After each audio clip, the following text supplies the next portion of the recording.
रुको जरा। बिना कोनो समय गंवाले हमने वीडियो के स्टार्ट कर जाला त का हाल बा भाई लोग। आशा और उम्मीद करतानी एकदम से हे ठंडा में डबल अंडा खा के मस्त ठोकबलो। नहीं। अच्छा ए भैया जी रोगो हे ठंडा में डबल अंडा खा के मस्त नहीं खी ना, तो भुटेली जा दे देबो तनी अपन स्पेशल दुगो अंडा। A few moments later.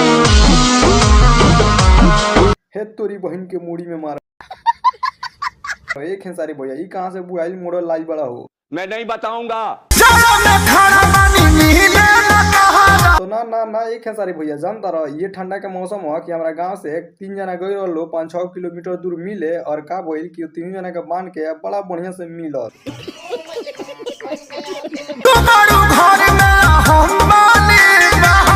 एगो बात जानता रहो अगर लड़की घर के कोनो जान गई तो तारा के ABCD से लेके क ख ग से लेके सिखा दी तारा का कहारा।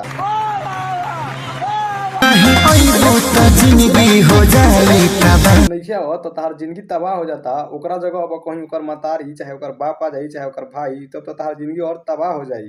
नहीं।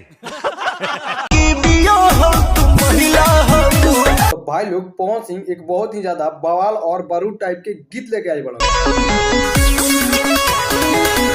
अच्छा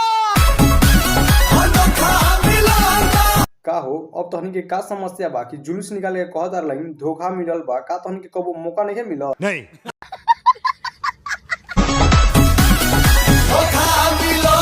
तो आओ लोग अब हमनी बात कर जाई पवन सिंह जौन गीत लाई बनन वो गीत के नाम है बियाहल महिला।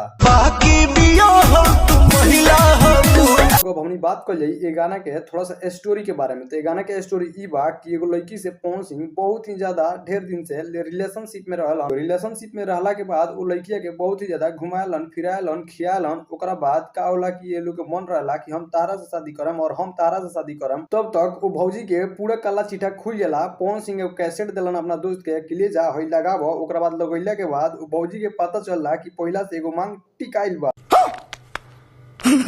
का हो हमार बात सुन के तू का सी को तारा कि हम झूठ बोलता है तो लो ना मर्दवा हई देख लो। सभी सीन देखला के बाद पवन सिंह एकदम से बिखर जालन।